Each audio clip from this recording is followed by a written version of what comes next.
Olá, eu sou Fernanda Fedato. E eu sou Fernanda Sacomã. E esse é mais um episódio do Blue Minicast. Hoje eu estou aqui na companhia da doutora Fernanda. Nós vamos fazer uma abordagem um pouquinho diferenciada. Nós trouxemos hoje para discutir com vocês um caso real. Uma situação em que uma empregada fez o seu relato. Paciente da Fernanda, ela vai conversar com vocês e vai dar um pouquinho do contexto.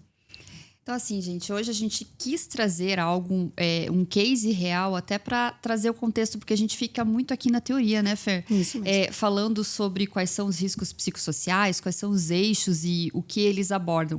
Mas a gente sentiu a necessidade de trazer algo real, até para vocês conseguirem compreender que quando a gente fala de um dos eixos, que seria o burnout, que é esse caso que vai ser lido aqui, claro, com autorização expressa dessa minha cliente. A gente fez algumas alterações até para ela não ser identificada. Criamos um nome aqui, Isso. né, Fer? A Fernanda ela vai trazer o contexto, ela vai ler esse case e foi a própria cliente que escreveu. Então, para ficar muito claro para vocês, até para quem estiver aqui nos assistindo, para quem estiver nos acompanhando, para tanto os colaboradores quanto os próprios líderes, para pensar no ambiente de trabalho, para pensar no contexto em que vocês estão inseridos e se surgir, vocês se identificarem com algum ponto que foi explanado aqui durante a nossa conversa, serve como um alerta para observar um pouquinho mais e começar a agir de forma preventiva e não procurar só a ajuda só quando o problema ele já estiver muito potencializado. A ideia, então, nós vamos fazer a leitura desse relato e, após isso, a doutora Fernanda vai fazer a correlação entre cada parte do relato, como nós podemos encarar sobre o ponto de vista da NR01, tá bom? Vamos começar, doutora Fernanda? Então, nós vamos falar hoje aqui sobre o caso da Maria. Claro, Maria é um nome fictício que nós vamos dar a ela, mas vamos nos referir a ela a partir de agora como Maria. Eu tinha 32 anos e era gerente de marketing numa grande indústria. Todo mundo dizia que eu era a que resolvia tudo, a que salvava os projetos. E eu gostava muito disso no início. Me dava uma sensação de importância, de reconhecimento. Mas, sem perceber, comecei a viver para o trabalho. Não tinha mais vida social. Minha família, então, eu nem visitava. Comecei, então, a perceber que os amigos não me chamavam mais para sair e diziam, ela só tem olhos para o trabalho. No segundo ano do cargo, a pressão aumentou. As metas dobraram, os prazos diminuíram pela metade e as mensagens urgentes não paravam, nem mesmo à noite e muito menos nos finais de semana. E meu chefe, ele tinha um jeito especial de me motivar e motivar os meus colegas de trabalho também. Ironias na frente de todo mundo, piadas que me deixavam constrangida e constrangiam os outros também. E a comunicação? Essa era bem caótica. As metas mudavam sem aviso. Ninguém explicava nada. De repente, tudo mudava e vinha tudo truncado. Um pedido pelo WhatsApp, outro diferente por e-mail, mas todos urgentes. As demandas confusas e a gente ficava sem saber direito o que e como fazer. No começo, vieram as noites mal dormidas. Deitava e adormecia, pois estava exausta. Mas a depressão me despertava de madrugada, pensando no que tinha ficado por fazer. Depois, as dores de cabeça. Nossa, essas me incomodaram muito. Mais tarde, problemas no estômago. Senti muitas dores no estômago. Depois descobri que tinha desenvolvido uma bela gastrite. Depois chegaram as palpitações, um aperto no peito, coração que acelerava sem motivo. Mas eu me dizia, é só uma fase, eu aguento mais um pouco. No meu trabalho, pedir ajuda era visto como sinal de fraqueza. Então eu me calei. E fui calando tanto que comecei a esquecer como era viver sem aquela tensão no peito. A alegria pelo que eu fazia desapareceu. Logo eu, que me considerava super criativa, que amava trabalhar, não sentia mais nada. Meio que ia no piloto automático. Até que em uma segunda-feira, era o dia de uma apresentação importante, um novo projeto do qual eu era responsável. Foram horas e horas de muito trabalho para criar aquela apresentação. E naquela manhã lá estava eu, numa sala com meus colegas de trabalho, os diretores da empresa. Durante a apresentação para a diretoria, senti o meu corpo desligar. Comecei a sentir primeiro um calor súbito. Aí, de repente, um suor frio. Muito frio. Aí a sala começou a girar. Uma sensação de que não tinha mais chão. Aí tudo começou a ficar longe. E então eu apaguei. Acordei no hospital. A empresa tinha convênio e por isso me encaminharam. O médico que me atendeu me olhou bem nos olhos e disse de forma muito direta assim que eu acordei: olha, se continuar assim, não vai ser só o seu emprego que você vai perder, vai ser a sua vida. Foi nesse momento, somente nesse momento, que eu percebi que eu estava vivendo no modo sobrevivência. Comecei um processo para me reconstruir, juntar meus pedaços e construir uma nova versão de mim mesma. Aprendi a dizer não, mas sem sentir culpa. E digo que dizer não sem sentir culpa é algo muito mais difícil do que eu imaginei. Mas eu consegui. Eu também descobri que me desconectar do trabalho não é sinônimo de preguiça, e sim sobrevivência. Voltei a fazer coisas que me lembravam de quem eu era, além do meu crachá. Meses depois, escolhi mudar de empresa. Hoje, trabalho em um lugar que respeita meu tempo e minha saúde. Voltei a dormir, voltei a sorrir e até ter ideias criativas de novo. Consegui recuperar algo que achei que tinha perdido para sempre, a vontade de trabalhar. Um relato muito forte, doutora Fernanda. Me conte como que foi o contexto que chegou para você esse caso. É um relato... apesar de eu ter vivido esse relato, ainda mexe comigo no sentido de como profissional da saúde, né? Como profissional que costuma muito e preza muito por trabalhar de forma preventiva, infelizmente vê que isso é mais natural do que a gente imagina acontecendo no nosso dia a dia. Então, eu já passei por algumas situações, inclusive quando ela escreveu, claro, a gente acaba revivendo, né, o contexto ali de todo o processo de acompanhamento com ela. E por alguns momentos também, quem não passou por isso, né, por alguns pontos ali de relato. E o que mais O que mais é comum de eu visualizar hoje, quando eu acompanho os casos nas empresas ou até os próprios clientes que chegam na clínica para mim, é que a gente está muito acostumado com o... É normal, daqui a pouco passa, é só uma fasezinha. E a gente acaba não dando a devida atenção e deixa o negócio tomar uma proporção muito grande. Então... esse foi um relato que veio, tem vários outros, né, que eu escuto e que a gente pode compartilhar aqui. Mas o que eu peço para vocês que estão nos ouvindo aqui, até para a gente, o pessoal aqui que está no estúdio também, para parar para pensar um pouquinho e não deixar o adoecimento chegar e derrubar. Porque quando o corpo ele vai sinalizando aos poucos e quando ele chega num limite para conseguir sair dessa queda é mais demorado, demanda mais energia de corpo físico, de corpo mental, e a estrutura de apoio de amigos, seja familiar ou seja de amigos, isso é muito importante. Esse suporte. Muito. Então, Fer, ainda mexe, principalmente porque eu sou muito focada nessa parte preventiva. Uhum. Então, acaba pegando, sabe? Entendi. Pegando no sentido de que a gente tem que cuidar muito da saúde mental, né? Da nossa saúde, porque no nosso corpo aqui, ele é um todo, né? A gente não consegue fazer separação do físico, do emocional, enfim. Mas vamos correndo aqui. Isso. Que a gente O nosso método de trabalho escolhido para hoje foi... nós vamos trazer algumas frases desse relato e eu tenho algumas perguntas para a doutora Fernanda. Então, eu vou pedir para a produção aqui se pode colocar na nossa tela as primeiras frases, né?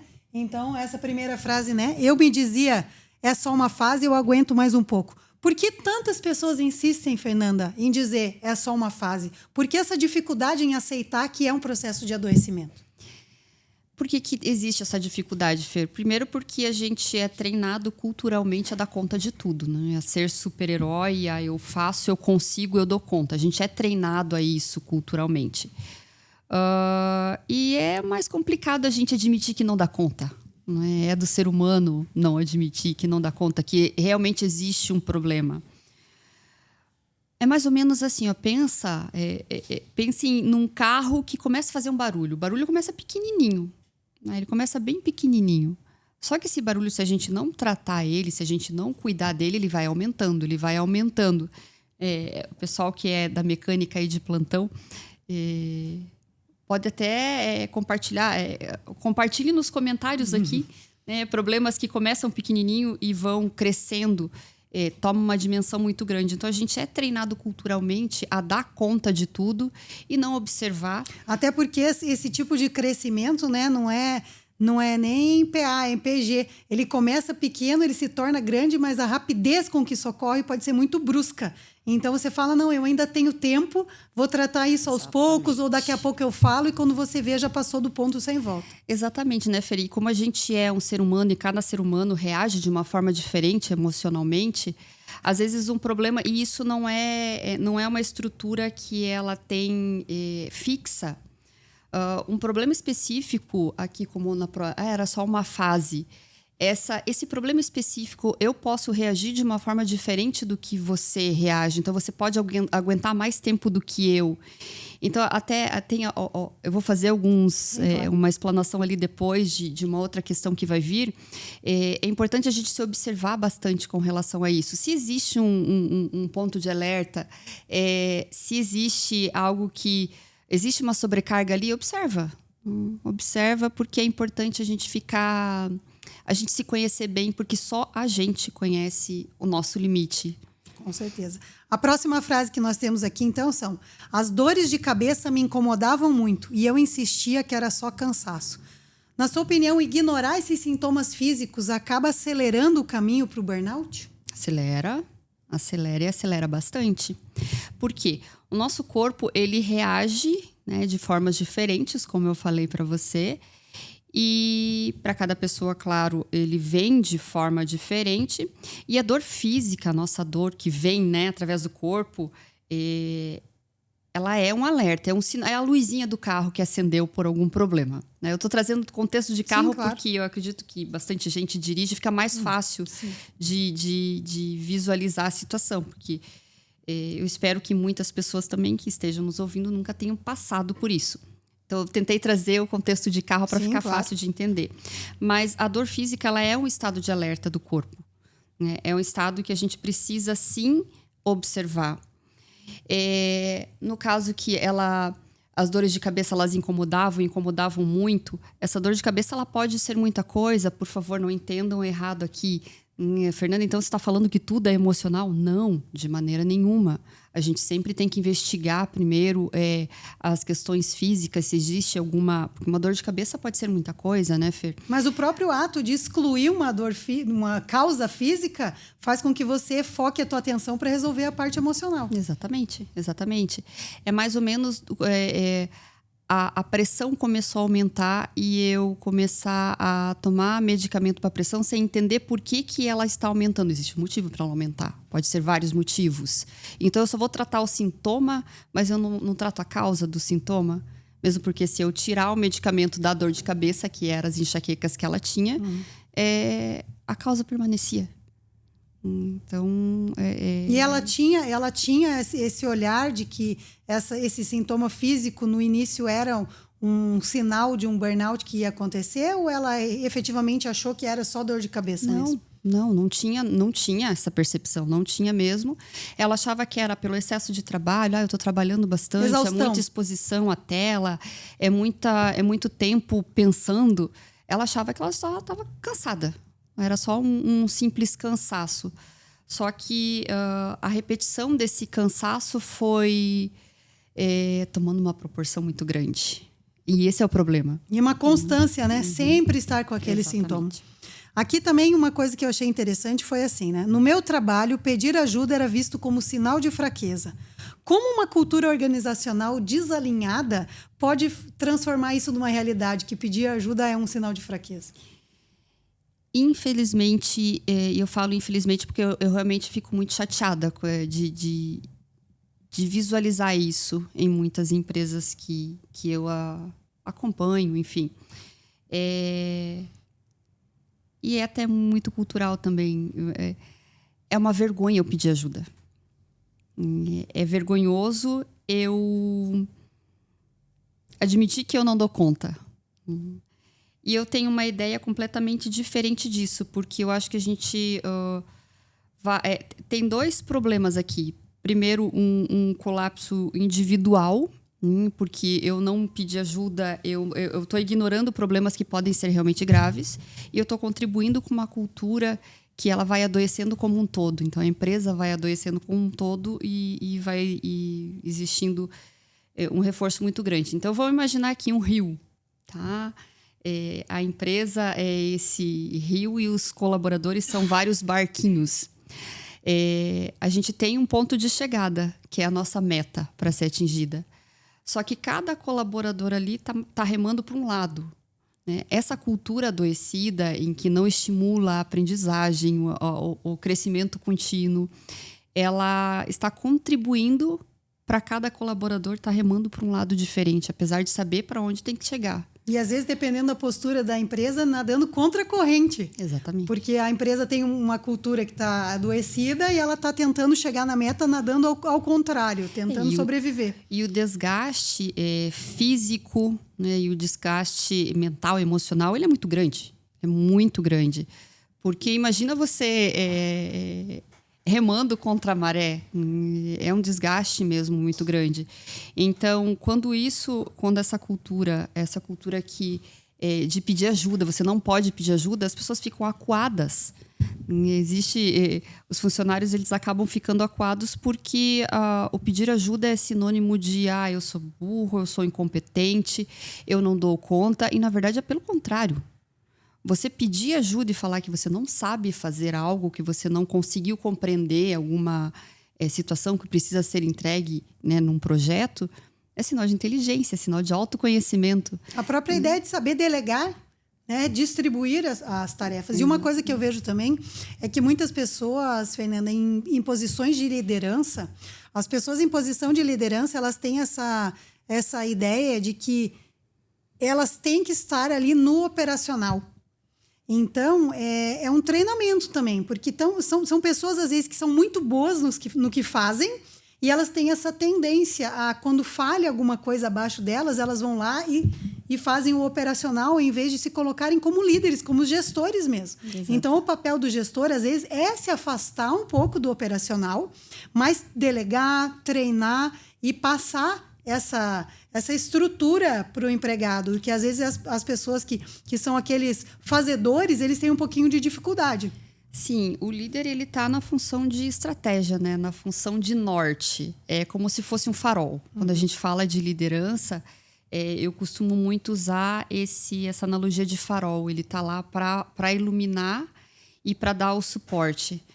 Então, quando o líder ele é muito bem preparado, quando ele é muito bem treinado e tem essa noção, né, de que recua e deixa que a sua equipe execute. Fernanda, mas a equipe vai conseguir executar?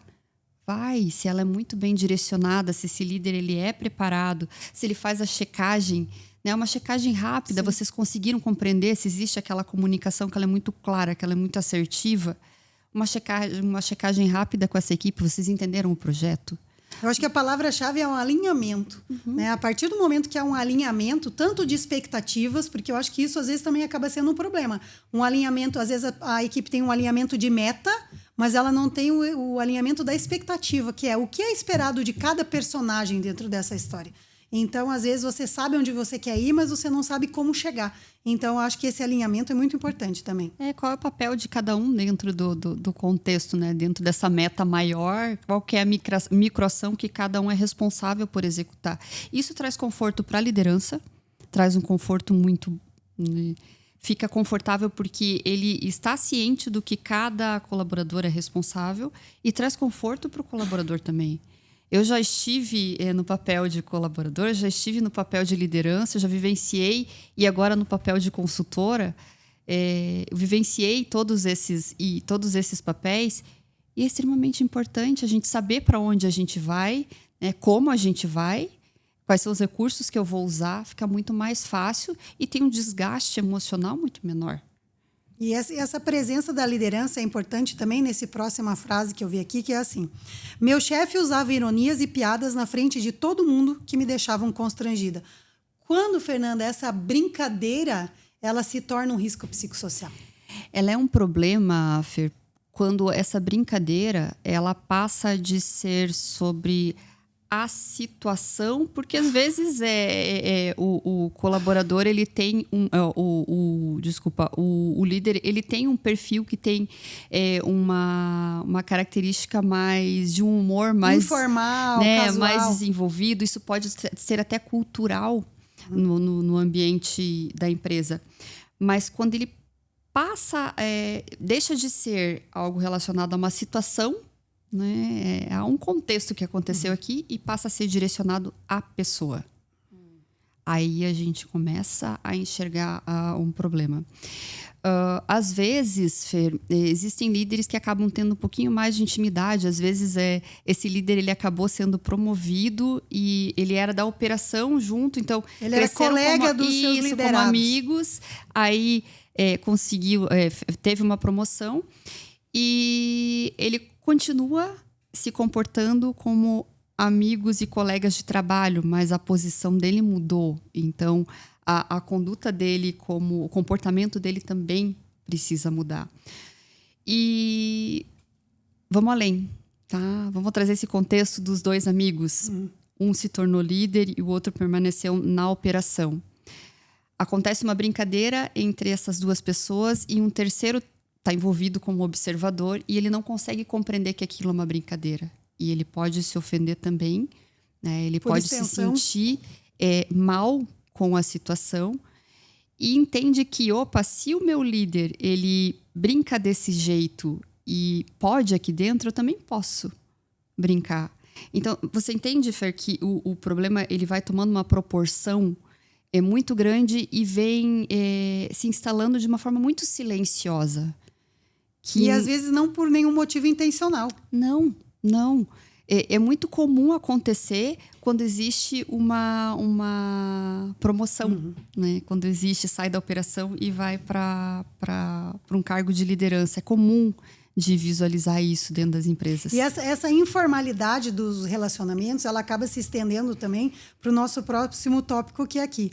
Um pedido vinha pelo WhatsApp, outro diferente por e-mail, todos urgentes e confusos. Eu acho que, às vezes, a informalidade dos processos e que, às vezes, essa proximidade entre líder e liderado ele acaba criando um pouco de confusão. Por quê? Porque da mesma forma que nós sempre falamos que o excesso de controle ele é prejudicial, o excesso de direcionamento, onde as pessoas se sentem engessadas naquele processo, a falta também de uma comunicação clara, ela também acaba causando esse problema. Porque, às vezes, para mim é um comando muito claro, eu te fiz um pedido que para mim é indiscutível, não há nenhum questionamento, mas para você, às vezes, não chegou a mensagem da mesma forma. Então, essa comunicação, essa linguagem, ela tem que ser ajustada. As pessoas têm que fazer um alinhamento prévio de como serão essas demandas. Olha, você vai receber essas demandas nesse formato, por esse canal, a pessoa de contato, se você tiver alguma dúvida, é essa pessoa. Eu acho que esses combinados que a gente aprende lá no jardim de infância são coisas que a gente traz culturalmente para a nossa vida corporativa e operacional. E outra coisa também que eu vejo é que, às vezes, empresas que não têm uma estrutura muito pré-definida, o que acontece? Você tem muitos caciques para poucos índios. Então, você tem vários chefes com um subordinado, cada um pedindo uma demanda urgente, cada um pedindo de um jeito. Às vezes, até a demanda é a mesma, né? Você está dentro de um projeto, mas você tem lá 3, 4 líderes, cada um te diz que quer que seja feito de uma forma, dentro de um prazo, dentro de um formato. Como que a pessoa lida, então, com esse tipo de situação? Na produtividade da equipe, há um problema com essa comunicação não ser clara, não ser direta? Com certeza, Fer. É o caos, né, no ambiente de trabalho. Primeiro, porque quando a gente não tem um direcionamento de como essas demandas, não há problema nenhum. Né? Cada empresa tem a sua forma de comunicar a demanda, seja por e-mail, por WhatsApp, o próprio formato que eles escolherem que deve ser comunicado. Mas é importante que isso seja alinhado. E para quem responde também, é mais ou menos... Ontem eu estava pensando no podcast de hoje, nessa gravação, eu fiquei pensando como é que eu vou trazer isso para algo fácil de entender. Possivelmente vocês que estão aqui nos assistindo já devem ter passado por isso, né? Com relação ao ambiente de trabalho, mas é mais ou menos assim. Imaginem, além de ser psicóloga, eu também tenho formação como chefe patisserie. Então, a parte de patisserie boulangerie. Não sei você, Fer, mas você já começou a fazer um bolo sem separar a receita antes? E daí, lá no meio da receita, faltou um ovo. Faltou fermento. Você não consegue concluir a receita.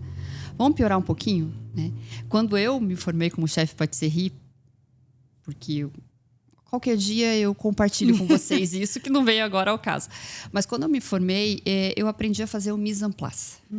Onde a gente separa as receitas. Preparação prévia. Pega a receita, separa tudo que precisa, para daí executar a receita. Então, esse caos estabelecido com relação à parte de comunicação. Então, além de gerar uma carga cognitiva muito grande, vai gerar um desconforto cognitivo e emocional muito grande também. Então, vamos imaginar assim, ó, vocês têm os mesmos utensílios e vocês vão executar 3 receitas diferentes sem a receita escrita, ao mesmo tempo com os mesmos utensílios. Não dá. É quase impossível. Não tem. Eu tenho uma batedeira, como é que eu vou bater 3 bolos ao mesmo tempo, sendo que eu não sei qual é a sequência que vai acontecer. Tentei trazer algo assim que, para quem gosta de cozinhar, talvez ficasse mais fácil de conseguir compreender. Mas quando a gente fala de comunicação, e a gente estende também, a gente está falando aqui relacionado, né, ao caso da Maria, como algo específico que acontece no trabalho, mas vamos pensar um pouquinho aqui na nossa vida pessoal, que a gente não consegue também separar o profissional do pessoal. Para quem tem filho, como é que se a gente não dá uma ordem muito clara para o filho, aquele pedido muito claro, muito assertivo e direcionado, a criança ela é literal. Se você não traz o contexto, ela não vai entender como é que deve ser feito. Ela não vai compreender. Ela não vai compreender ironia, dependendo da idade dela. Ela não vai conseguir compreender isso. E na empresa é mais ou menos isso. Né? Até porque os funcionários, eles são indivíduos. Então, cada um tem um nível de amadurecimento, um nível de experiência. Então, às vezes, uma coisa que para um é uma mensagem clara, para outro pode não ser uma mensagem clara. Né? E o óbvio sempre precisa ser dito, né, Fer? Porque o óbvio para mim pode ser, mas para ti não é óbvio. E a ideia também, eu chego até a arriscar que a ideia também uma vez que você tem estabelecido isso dentro da empresa, que na cultura da empresa fica bem claro qual papel você desempenha, eu acho que isso facilita muito essa situação. Porque eu vejo hoje que muitas pessoas com quem eu converso, né, dizem assim, nossa, eu estou tendo problemas porque o funcionário X, fiz uma demanda para ele, pedi para fazer uma coisa e a resposta que eu tive foi assim, isso não faz parte do meu trabalho. Então, eu creio que as pessoas não têm essa clareza no que pode ou não pode ser pedido por um funcionário, né? A mesma coisa, eu tive uma amiga que é gerente numa loja, né, num comércio. Ela disse que ela contratou algumas vendedoras e daí no final do dia ela falou, olha, agora nós vamos dobrar as peças, vamos deixar organizado, porque amanhã a equipe da entrada, né, não é a mesma equipe do fechamento, então para que a equipe da entrada tenha todas as peças organizadas, ela falou assim, não, eu fui contratada como vendedora, não faz parte do meu trabalho organizar a loja. Então ela falou assim, mas como não? Você mostra as peças o dia inteiro e tira, você acha que essas peças elas se arrumam como? Né?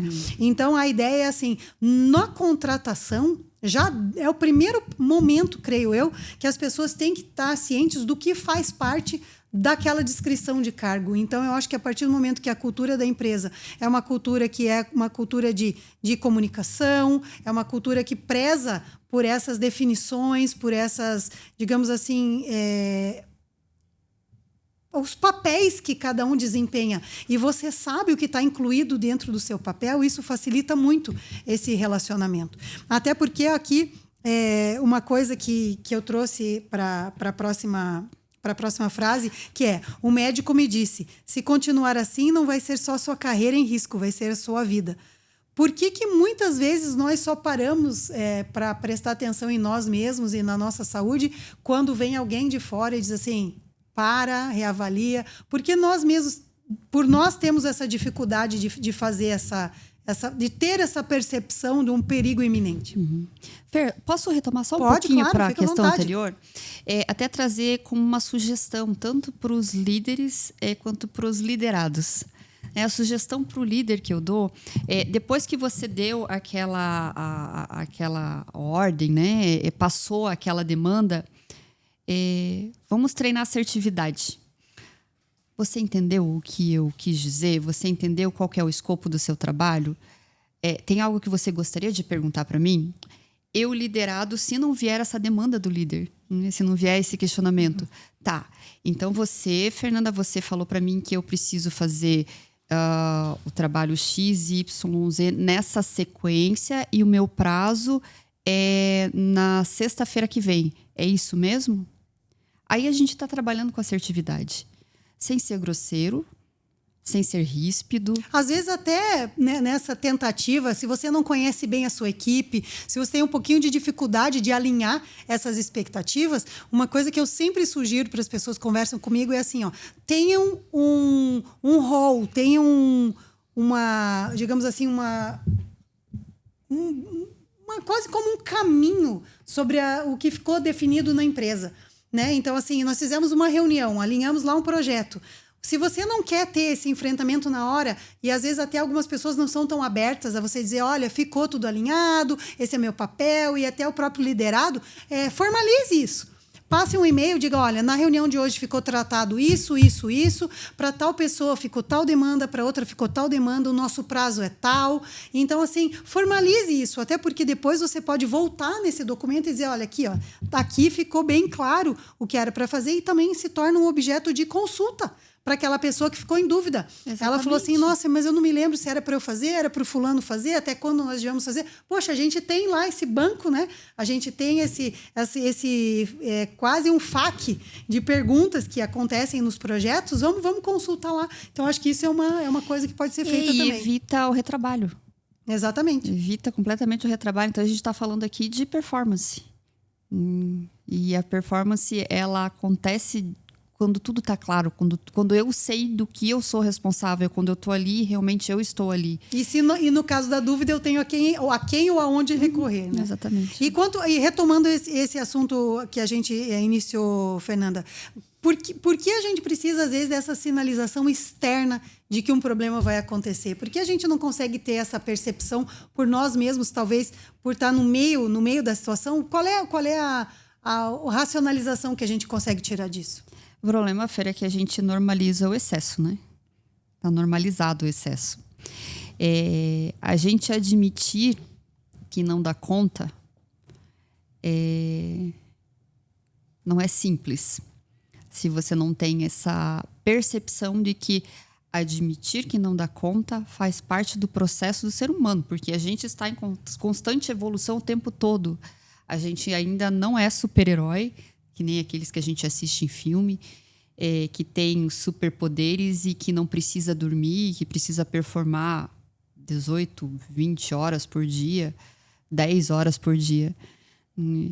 E como a gente está inserido nessa cultura de mundo em que está normalizado o excesso, eu posso até ser vista como alguém frágil, alguém... Despreparado, fraco. Isso. Então, eu preciso de um terceiro até para fazer o reforço. Então, tem alguém ali que está carimbando que, opa, realmente não está legal. Agora o meu chefe vai entender que eu realmente não estou legal porque teve um profissional que veio e carimbou que eu não estou bem. E não precisa chegar nesse ponto, né? Eu acho que assim, um dos papéis do líder, né, do gestor, seja lá como a sua empresa chama, né? Um dos papéis dele também é fazer essa chamada. Chega assim, olha, você tem que descansar um pouco, você está ficando demais. Uma coisa que eu sempre ouço também do Rogério, que trabalha conosco, também é isso, né? Você, às vezes, tem uma empresa que você começa a receber ali um WhatsApp, uma mensagem, um e-mail tarde da noite, você começa a receber um retorno, um feedback do teu empregado sobre alguma demanda, e você, como gestor e como líder, sinalizar para eles assim, olha, são 10 da noite, vai aproveitar a sua família, amanhã nós conversamos sobre isso. Então, não precisa ser um médico, não precisa ser lá no ponto do adoecimento. Isso é uma coisa que pode ser treinada, exercitada, e o próprio líder pode colocar essas anteparas para que as pessoas não exagerem nas horas. E é importante a gente ter disciplina. A gente colocar os nossos limites. Claro que tem projetos que quando fica o livre acordo, quando existe o acordo entre as duas partes, de que sim, esse projeto precisa ser entregue, a gente tem um prazo de acordo, a gente precisa estender o tempo de trabalho, vamos estender o tempo de trabalho. Chegou a mensagem, eu vou responder. Mas eu já sei que eu preciso responder. Mas aí eu creio que não é um contexto diferente. A percepção não é de uma agressão, né? Eu receber aquela cobrança às 10 da noite pelo WhatsApp, né, no meu celular, no meu relógio, é diferente de você alinhar com aquela pessoa e dizer assim, olha, a gente precisa entregar isso, nós vamos tocar hoje até a hora que for, e você se deixar aberto. Olha, pode me mandar a hora que for. Quando é combinado entre as partes, eu acho que é até válido. Porém, não pode se tornar rotina. Exatamente. Tem que ser pontualmente, né? Tem que ser pontual. Mas voltando ali à questão de que por que a gente precisa de um terceiro, né, para carimbar, sendo que o maior conhecedor dos nossos limites somos nós mesmos. Você não sabe qual é o tamanho da minha dor de cabeça, só eu estou sentindo isso. Mas claro, existe um medo de perder o emprego, existe um medo de não ser competente o suficiente. Claro que existe um medo. Mas isso é um trabalho interno, é um trabalho externo, e eu acredito que todos nós temos a ganhar com essa imposição mesmo de limites físicos, para que, claro, o nosso corpo não adoeça. E a ideia também aqui da próxima frase, até vou pedir para a produção que atualize aqui o nosso quadro com as nossas frases aqui, que fala justamente sobre isso, foi nesse momento que eu percebi que eu estava vivendo no modo sobrevivência, né? Então, o que é esse modo sobrevivência? E mais importante do que como a gente consegue sair desse modo sobrevivência? Modo sobrevivência é o estado de alerta constante. O tempo todo você está em alerta constante.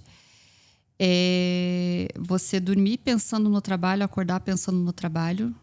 Você não tem vida para mais nada. Claro que daí o teu corpo ele vai reagindo, né, a essa constância de estado de alerta o tempo todo. Daí entra para a parte hormonal aqui, que eu não tenho tanto conhecimento técnico para falar, mas a gente traz a questão do cortisol, né, que é extremamente tóxico. E se a gente soubesse, Fer, qual é a carga de toxicidade no nosso organismo, quando a gente fica estressado, a gente jamais ia ficar estressado. Uma descarga dessa. A gente jamais ia ficar. Se a gente conseguisse visualizar o que acontece. Então, o corpo ele acaba liberando, né, muitos hormônios. O problema, eu acho, Fernanda, que é justamente esse. É quando esses comportamentos que deveriam ser exceções, eles se tornam a regra. Né? Então, é claro, você vai ter momentos de maior e menor demanda de trabalho, de menor ritmo de trabalho. Você trabalhar, às vezes, em turno, acaba acontecendo e potencializando isso. Mas eu acho que essa exposição constante de tornar essas exceções o teu cotidiano, eu acho que é a parte maior. E, principalmente, esse modo sobrevivência é quando a pessoa quase chega a ter uma sensação de amor e ódio com o trabalho ali, né? Ela está lutando contra o trabalho, ela está tentando sobreviver naqueles pequenos espaços, naqueles momentos que ela consegue subir e respirar. Puxar o ar. E exatamente, ela consegue subir e respirar. E eu acho que é justamente isso que a gente chega nesse ponto quando nós perdemos aí o controle um pouco desse equilíbrio, vida pessoal, vida organizacional, a tua persona civil, digamos assim, e o seu número de registro começa a invadir o território do outro. Como que a gente pode trabalhar isso? Então, o primeiro passo, Fer, a gente reconhecer que está no modo sobrevivência, né? Nesse dormir pensando no trabalho, acordar pensando no trabalho. Aqui no próprio relato, a Maria trouxe para a gente, né, de como veio isso é algo dela. Para outras pessoas pode vir de forma diferente. Sim, cada um vai sentir de um jeito, né? Pode vir de forma diferente. Mas primeiro a gente reconhecer que a gente está preso no ciclo. Quando a gente reconhece que a gente está nesse looping, primeiro passo. O segundo passo é fazer pausas estratégicas durante o dia. Né? São microações ali durante o dia. É de pausa consciente mesmo, é aquela respiração profunda e consciente.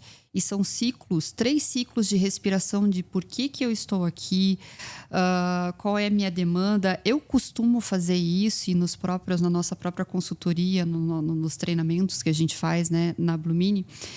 A gente inicia as nossas atividades com uma atenção consciente mesmo, com a pausa consciente de por que eu estou aqui. E eu costumo muito fazer isso, claro que tudo que eu aplico como consultora técnica ali, como psicóloga, eu uso no meu dia de trabalho. Ok, eu vou iniciar uma nova atividade. Por que eu estou iniciando essa nova atividade? Qual que é o objetivo? Percebi que entrei num looping muito grande, porque às vezes a demanda ela é muito grande, né, de concentração, e até o prazo às vezes fica apertadinho. Sim, claro. É a pausa consciente, 3 respirações conscientes de ok, tá tudo sob controle, vamos devagar, porque quanto mais eu fico ansiosa, pior fica a minha concentração, mais lento vai ficar meu raciocínio. Então, é algo que eu costumo muito aplicar no dia a dia mesmo com relação ao contexto de trabalho. Eu percebi que entrei no looping, pausa consciente. Esse estar presente no que você está fazendo. Eu creio que, às vezes, as pessoas elas entram nesse modo de sobrevivência e elas vão passando o dia, elas vão tendo ações e, às vezes, se você chegar para elas e falar no final do dia o que você fez, tudo que você fez hoje, a pessoa nem tem esse registro de tudo que ela fez hoje. Porque ela foi indo no fluxo. Só foi. E ela não parou para justamente ter esse pensamento que você falou. Por que eu estou iniciando essa parte do meu dia? Qual é o meu objetivo? Qual é o meu caminho, por que eu preciso parar agora e me reorganizar? Eu acho que isso é realmente muito importante. Quem nunca entrou no carro, no piloto automático, indo para um lugar, só que percebeu, chegou... O filho entrou em férias e você chegou na frente da escola, você não está nem com o filho, e o filho está em férias, e não era para lá que você tinha que ir. Isso é o modo sobrevivência, isso é um piloto automático. Isso é o piloto automático. Eu só fui. Eu não percebi que eu cheguei. E às vezes esse chegar já está num limite muito E eu acho que isso profundo. Ele faz o vínculo com essa próxima frase que nós temos aqui, porque eu acho que algumas pessoas, a personalidade delas mesmo, ela tem aquela característica de tudo que me pedirem eu faço, tudo que me propuserem eu aceito. Então, às vezes, você está tão focado numa proposta ali, que alguém chega e te faz uma demanda, você, não, eu faço. Mas você não para raciocinar que você não tem o tempo, que você não sabe como faz, você, às vezes, nem ouviu direito o que a pessoa te pediu e você aceita. E entra aqui justamente nessa frase, né? A dizer não, e principalmente dizer não sem culpa.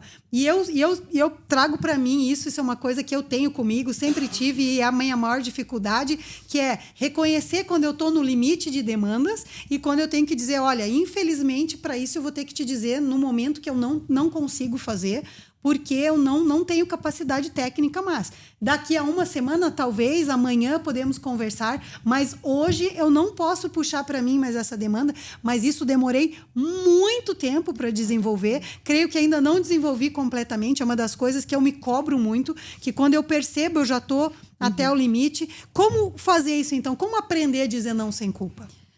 Aprender a dizer não é libertador. Né? Para quem está aqui nos acompanhando, se você já conseguiu dizer não sem sentir culpa, é libertador. E a gente só consegue dizer não sem sentir culpa quando a gente está muito seguro com relação ao que a gente está executando. Quando está muito claro para mim qual é o meu escopo de trabalho, qual é o tempo. Nós, seres humanos, costumamos não calcular. A gente acha que a gente vai executar uma atividade em menos tempo do que realmente ela leva para ser executada. E além disso também, eu creio que uma das coisas, e que é o que eu verifico em mim às vezes, é a gente superestima a nossa capacidade. Não, eu estou fazendo isso, mas para pegar só, mas isso não vai atrapalhar tanto. E a gente não tem essa percepção realmente do que é o limite que a gente tolera e principalmente performando com qualidade. Porque você consegue, às vezes, até encaixar uma coisinha aqui, encaixar uma demanda ali, porém, com qual vai ser a qualidade disso daí? Então, é melhor fazer 2, 3 coisas bem feitas do que 10 mal feitas, né?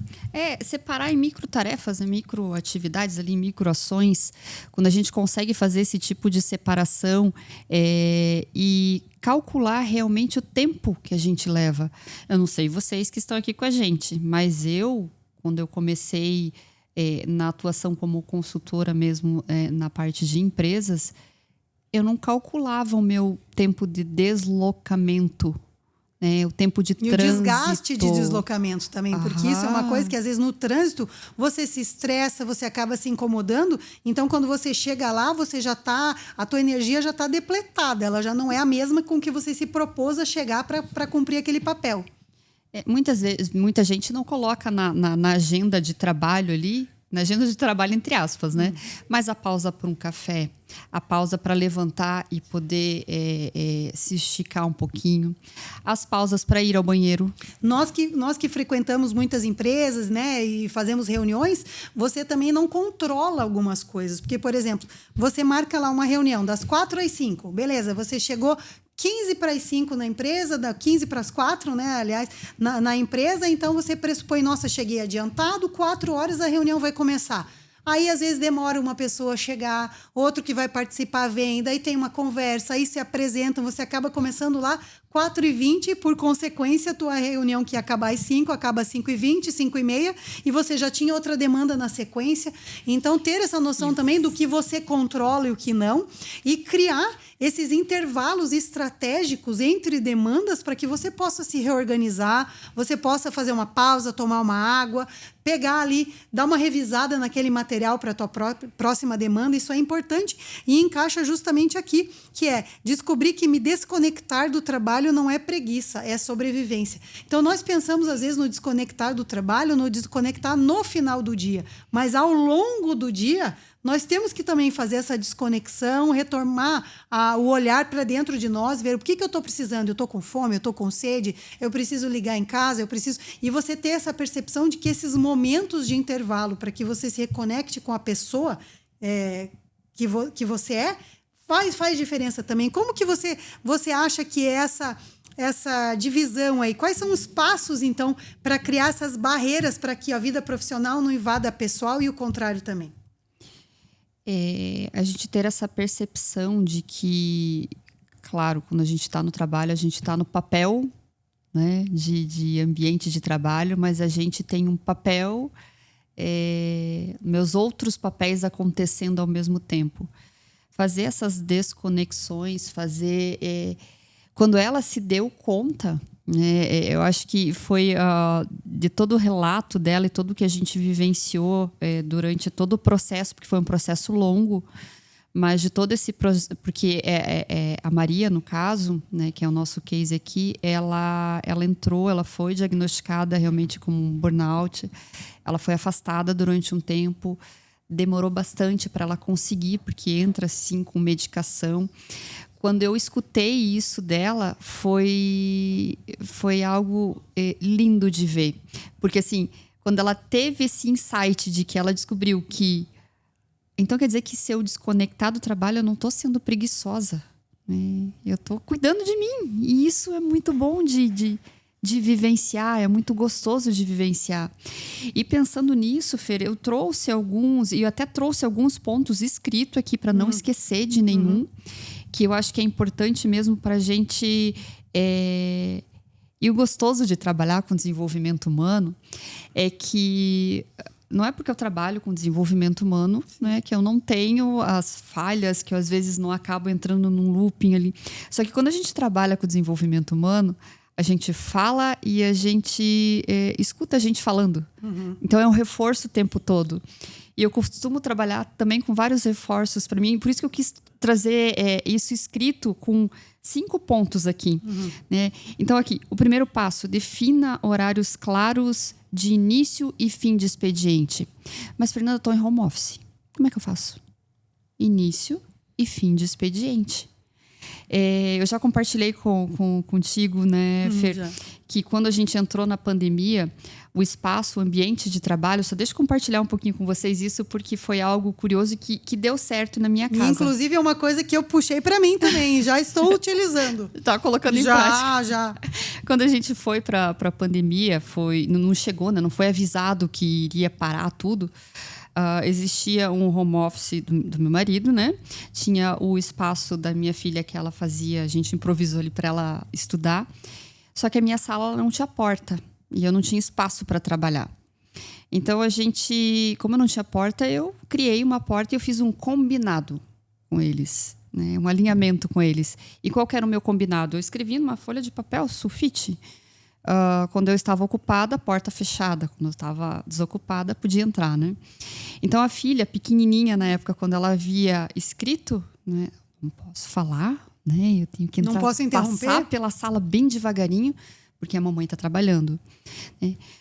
E essa barreira física, né? Ela não existia porta, mas por causa do combinado, e esse combinado muitas vezes é eu comigo mesmo. Iniciei horário de expediente, terminei horário de expediente. Fernanda, mas vai ter vezes que eu vou precisar estender? Sim, vai ter vezes. Como também nós fazemos hora extra, né? Quando estamos trabalhando presencialmente. Exatamente. Mas você não tornar rotina novamente. Não ser rotina, exatamente. O segundo, crie rituais de transição. Às vezes, o nosso cérebro demanda um tempo para conseguir atingir o ápice de concentração. Então, é importante a gente ter um ritual ali de transição entre iniciar uma atividade e outra, certo? É importante. E, principalmente, vamos trazer contexto de home office. Eu trabalho com muitas empresas que são da área de tecnologia. Tem muitos colaboradores que estão ainda em home office, que não retornaram. E isso é algo, eu acredito que... uma tendência. Eu acredito que vai permanecer um tempo. Mas um ritual de transição. Eu concluí o meu trabalho, eu vou trocar de roupa. Eu cheguei em casa, né? Sim, eu troquei de roupa. Vamos descaracterizar. Exatamente. Contexto de pandemia, não adoecemos mentalmente aí durante a pandemia, porque a gente trocava de roupa como se fosse sair. Eu não saía do meu quarto sem me maquiar. Mas você fica em casa, Fernanda? Sim, mas era saudável para mim. Foi os rituais que eu criei para sobreviver àquele momento de uma demanda emocional muito grande, de uma incerteza muito grande. E por que a gente não pode fazer isso também no nosso ambiente de trabalho? Um terceiro ponto, desative as notificações fora do teu expediente. Se está combinado que, claro, voltando para uma das perguntas ali, se está combinado, se foi alinhado com o gestor de que precisa responder demanda, ok. Foi de comum acordo, né? Exato. Não foi imposto para você aqui. Mas se não existe isso, desativa. Porque é uma tendência nossa ficar apitando. O meu telefone, por exemplo, eu não tenho nenhuma notificação, né? Não apita meu telefone. Nem por rede social, nem por e-mails. WhatsApp. Mas isso, a tecnologia hoje em dia nos ajuda muito. Por quê? Porque você tem nos telefones hoje as opções de você colocar momento de foco, horário, né, bloqueado. Então você consegue programar o teu telefone. Modo descanso. Exatamente, para que aqueles momentos onde você realmente precisa foco ou está em descanso, para que ele iniba alguns tipos de notificação e não te chame a atenção. Isso serve também para o hiperfoco, né? Exatamente. O hiperfoco eu desativar também, porque eu estou em hiperfoco. O cérebro demanda um tempo para atingir uma concentração máxima. E é muito fácil para a gente distrair. Muitas pessoas também têm mais ou menos facilidade em conseguir. Então, às vezes, se você tem um pico, você precisa mais tempo para conseguir se focar. Às vezes, você mal conseguiu entrar naquele modo do flow. Hiperfoco. Você ter uma distração, você volta lá no início do processo. O outro ponto aqui, tem um espaço físico delimitado. Fernanda, mas eu trabalho com várias pessoas no mesmo ambiente que eu. Mas o espaço físico, esse é o meu espaço. E eu impondo o limite, né, se eu quero que respeitem o meu espaço físico. E simples combinados, Fer. Simples combinados. Enquanto eu estiver aqui executando alguma atividade, não me interrompe, porque eu tenho facilidade para distrair, ou porque eu preciso de extrema concentração, mas impor limites é importante. E você pode colocar esses limites tanto para a tua liderança como para os teus colegas de forma bem clara. Eu durante algum tempo, nós trabalhamos, a empresa que eu trabalhava, ela estava passando por algumas adaptações do espaço físico, então nós ficamos todos reunidos num ambiente menor mesmo, então a proximidade era bem grande, o barulho, o ruído. Então, o que acontecia? As pessoas que participavam de alguma reunião ou estavam fazendo um call, alguma coisa, elas ficavam com o fone, então sinalizava para os outros ao redor que aquela pessoa estava ocupada. O que eu comecei a fazer? Quando eu precisava me concentrar em alguma demanda ou fazer alguma coisa que a minha atenção era muito específica e que o custo de uma desatenção podia ser alguns milhões de reais, o que eu fazia? Eu colocava o meu fone. Por quê? Para sinalizar para as outras pessoas que aquele era um momento de concentração. Então, esses fones hoje modernos, né?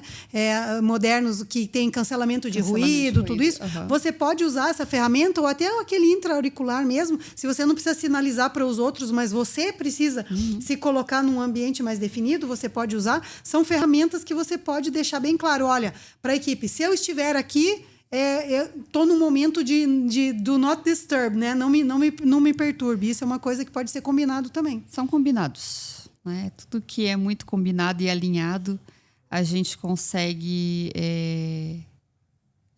performar melhor, a gente consegue diminuir de uma forma muito grande o ruído na comunicação, a gente diminui as brigas entre os colegas de trabalho, a gente facilita e melhora o clima da organização, e a gente chega aqui, né, nessa questão que a Maria trouxe, de que eu percebi que desconectar do trabalho não era preguiça. E o último ponto, e não menos importante, né, é a gente reservar um tempo para a vida pessoal. Tá? Então, a Fernanda é pessoa. O que ela gosta de fazer? Quais são os hobbies? Nós marcamos, né? Nós marcamos reuniões, nós marcamos visitas, nós marcamos encontros, marcamos ligações. Nós temos também que passar a agendar alguns momentos pessoais. Você acha que isso também ajuda? Muito, muito. E sabe, Fer, que eu escuto muito dentro de consultório, né, de alguns clientes, é que a pessoa até não se reconhece quando ela não está trabalhando. Isso é preocupante. É muito preocupante. Quando eu estou fora do meu trabalho, eu não me reconheço. Parece que não sou eu. Uma desconexão com a sua autoimagem ali. Opa, peraí. Então, praticar algum tipo de hobby, alguma atividade física. Ou até o relaxamento intencional, às vezes. Eu vou ficar sem fazer nada. Eu brinco muito, eu vou virar sofá hoje. Eu só vou sentar e eu vou ser. Não importa o quê. Eu gosto muito de ficar em silêncio.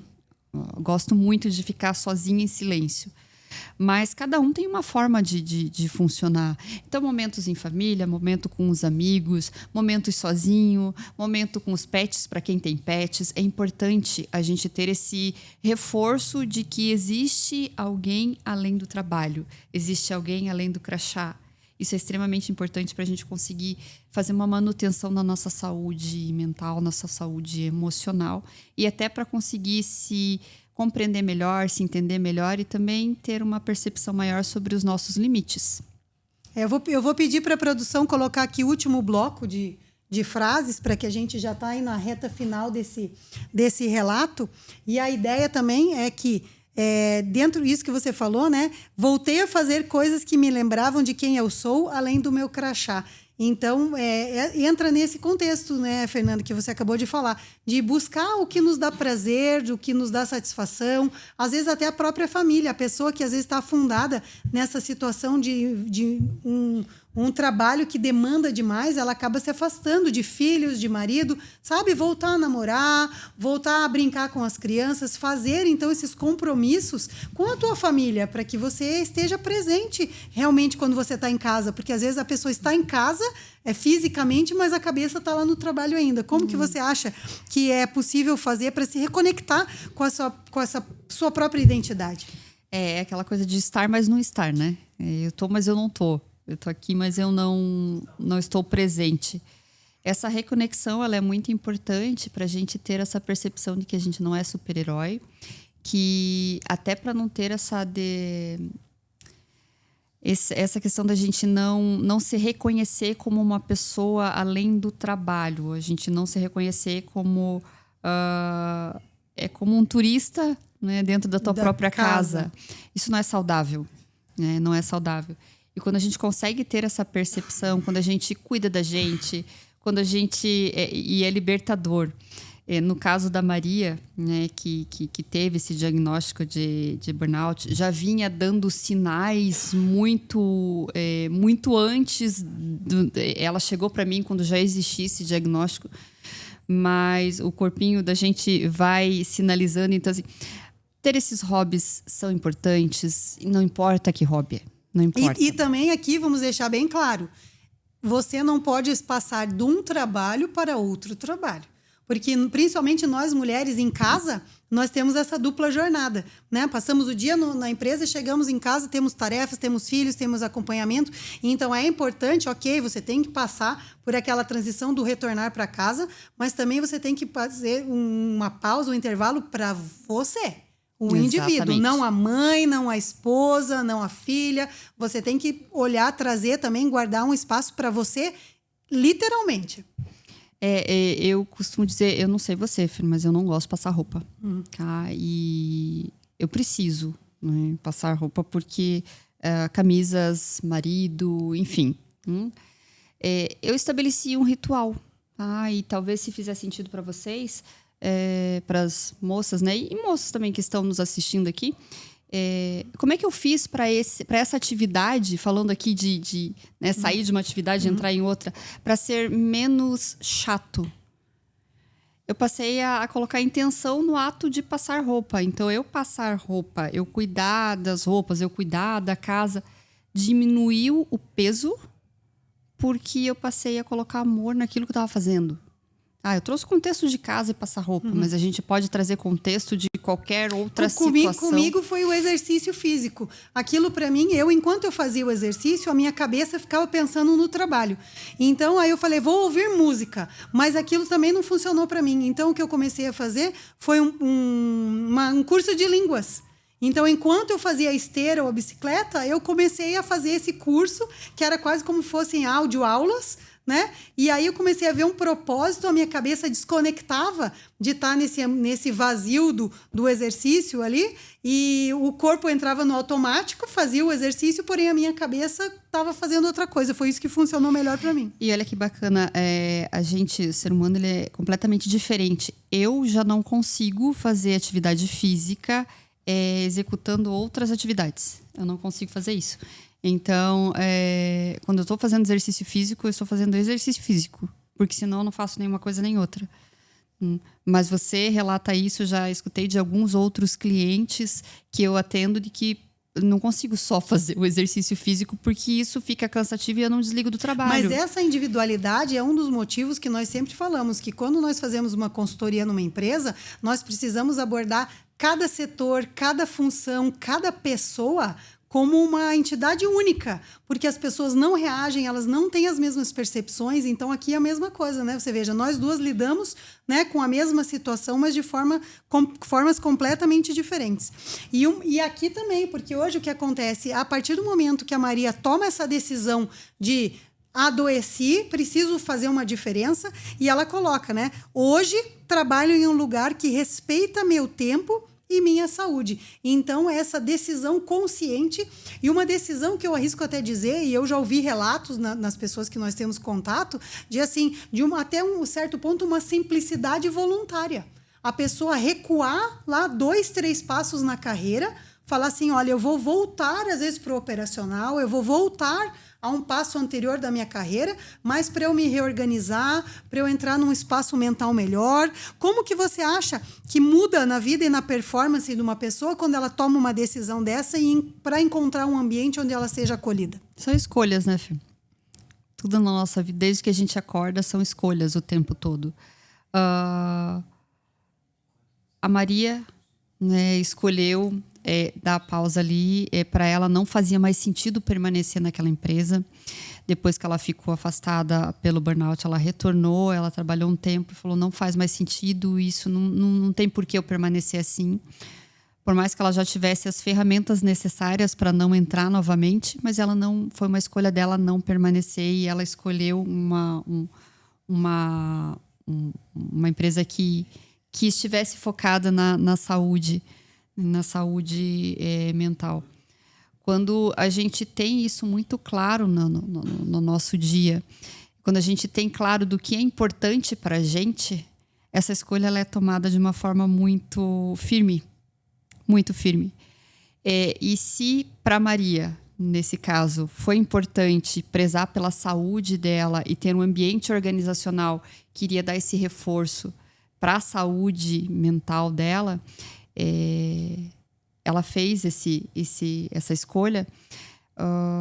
Se a pessoa quiser continuar performando, ok, mas foi uma escolha dela.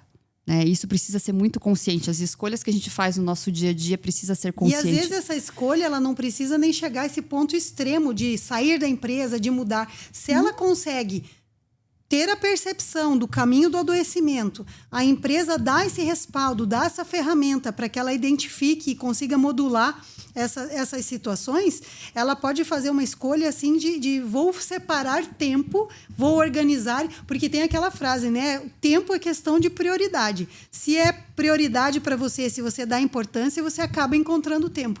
Então, a partir do momento que você alinha as suas prioridades, você não precisa chegar lá no ponto do adoecimento para tomar uma atitude. Se você hoje mesmo, quem está nos assistindo, nossa, eu passei por isso, aconteceu aquilo, me identifiquei com essa situação, tá aí uma oportunidade para quem está vendo, para quem está assistindo, para que diga, opa, talvez eu precise pôr em prática algum desses conselhos, algumas dessas dicas, porque eu estou seguindo no mesmo caminho que a Maria. Né? Então, isso é importante também no teu olhar, você buscar essas ferramentas de conhecimento, ouvir um podcast, ler um livro, se informar do que é a saúde mental corporativa, para que você tenha ferramentas de reconhecimento. É importante. Até se... Acho que é até bacana, Fer, se a gente puder disponibilizar para quem está nos ouvindo, é um documento, é um PDF mesmo eu não vou lembrar agora o nome da universidade, mas é um estudo onde a emoção, ela se... Vamos deixar linkados aqui na bio. Como a emoção ela se identifica, existe um padrão, né, de como a emoção ela se identifica no corpo, no nosso corpo, até como um alerta mesmo. Opa, peraí, eu estou sentindo aqui o estômago, no caso da Maria. Ela percebeu que ela estava começando a sentir dor no estômago. O que aquilo podia ser? Né? Podia ser algo relacionado a algo que ela comeu, mas foi somado a um outro sintoma, que somou a um outro sintoma. Eu acho que é até bacana a gente deixar esse... Vou pedir para ele aqui a nossa última frase aqui, né? Que acho que é a que faz o ponto da virada mesmo, né? Que é: voltei a dormir, a sorrir e até a ter ideias criativas de novo. A pessoa, ela chega nesse ponto que esse bem-estar que ela passa a sentir, ele está diretamente conectado a essa capacidade criativa, essa capacidade de inovação. Como que funciona? A pessoa consegue perceber quando ela volta a ter essa faísca de criatividade. Deve ser uma catarse, deve ser um momento bem marcante para a pessoa. Para a pessoa e para quem está acompanhando. Né? Imagino você. É lindo de ver esse momento em que, uau, né, veio... as pausas criativas, elas acontecem, a criatividade, e a Maria, que era profissional de marketing, né? Que demandava o viés criativo dela. Fazia parte da função dela, né? Não consegue performar sem... E quando a gente está cansado fisicamente, né? Cansado mentalmente, a gente não consegue, né, ter a criatividade. Daí, quando ela voltou ali, primeiro, a dormir, o sono ele é reparador. Ele é necessário, o sono ele é estratégico, a gente precisa dormir bem. Claro, cada pessoa tem um tempo de sono que é reparador. Eu, por exemplo, preciso dormir 8 horas à noite. Se eu durmo 6, eu fico mal-humorada. Mas essa autopercepção e esse autoconhecimento, eu acho que é o primeiro passo para qualquer pessoa, em qualquer tipo de momento de carreira, de conflito, não importa, com o filho, com o casamento, se você se conhece seus limites, conhece até onde você está disposto e onde você pode ir, eu acho que facilita muito, muito trabalho. E lembrando a todos que esse relato que nós lemos hoje aqui é um caso real do consultório da doutora Fernanda e, principalmente, a pessoa que nos deu esse relato nos deu autorização para que nós utilizássemos o caso. Claro, nós mudamos o nome, mudamos a idade, não divulgamos qual era a empresa, mas que isso é muito mais comum do que vocês imaginam. Esse relato aqui é a realidade de muitas pessoas hoje e provavelmente vocês já passaram, talvez não com toda essa combinação de momentos ao mesmo tempo, mas todos nós já experimentamos uma coisa ou outra. Eu acho que o perigo e a bandeira vermelha real é quando começa a se tornar um hábito ter esse tipo de reação, padrão, quando isso é o padrão e não a exceção, e principalmente quando nós começamos a ver todos esses pontos acontecendo ao mesmo tempo. Aí sim, e esse diagnóstico é um diagnóstico difícil, um diagnóstico de burnout, e não é rápido, pelo que eu entendi. Não, e precisa ter, ele precisa estar ocorrendo durante um bom tempo, né? Um bom tempo, a gente está falando aí de 6 meses de recorrência. Porque a irritabilidade, você às vezes está desgastado com o teu trabalho. Você não dormiu bem, você tem um embate com o teu chefe, você tem uma discussão com um colega, isso faz parte do jogo, né? Uhum. Faz parte. E eu acho assim que você tem que aprender a diferenciar quando é um desgaste natural ou um cansaço, ou até aquela pessoa que a corrida dela naquele serviço já deu. Uhum. Ela precisa mudar de áreas, às vezes precisa até mudar de trabalho. É diferente do que um burnout, uma sensibilidade. Você acha que para o psicólogo é importante que a pessoa leve essa situação para você, para que você possa dizer e orientar a pessoa, olha, o que você está passando é isso e não é aquilo? Para nós, psicólogos, tanto em clínica quanto no ambiente no contexto empresarial, a nossa verdade é a verdade que está sendo relatada. Né? Por mais que a gente seja treinado e tenha a percepção muito aguçada de que, ok, o que ele está falando não é verdade, a gente consegue perceber isso, né? Porque o nosso corpo ele fala muito mais do que é verbalizado, mas a verdade é o que está sendo relatado. Então, a gente acaba se atendo, claro, que quando a gente vai na própria consultoria para um diagnóstico mais detalhado, isso no ambiente de consultório, né? Mas na consultoria, quando o ambiente ele precisa ser mapeado, ele precisa ser detalhado, o olhar é mais criterioso e os pontos eles são levantados sim. A gente precisa levantar até para o problema ele não tomar uma proporção muito grande, mesmo porque para sair desse problema ele é muito mais desgastante, tanto para a pessoa que está envolvida, né, adoecida mentalmente, quanto para a própria empresa, né, que normalmente é um profissional ali que tem o seu valor dentro da empresa, né? Com certeza. Muito obrigada, Fernanda. Queria agradecer principalmente a Maria pelo seu relato, pela generosidade de deixar com que a gente expusesse essa situação aqui, talvez para atingir alguém que precisaria ouvir essa palavra, que precisava desse toque, desse insight, para às vezes sair de uma situação dessa. Agradecer a todos vocês. Se ficou com alguma dúvida, se você acha que você pode estar passando por uma situação parecida, entre em contato conosco. A doutora Fernanda está aqui, pode nos ajudar, pode te dar alguma dica ou te auxiliar a buscar a melhor forma de enfrentamento para o programa. Assista nossos outros episódios, nós temos vários episódios abordando aí todas as nuances da nova redação da NR01 e como isso impacta. E também aqui o serviço da Blumini Consultoria, que é justamente levar esse olhar para que a sua empresa não chegue nesse ponto, para que os seus colaboradores não cheguem a adoecer a ponto de pedir ajuda e principalmente para que a sua empresa esteja de acordo com a nova legislação e tudo que nela vem envolvido. Agradeço a todos vocês e até o próximo episódio.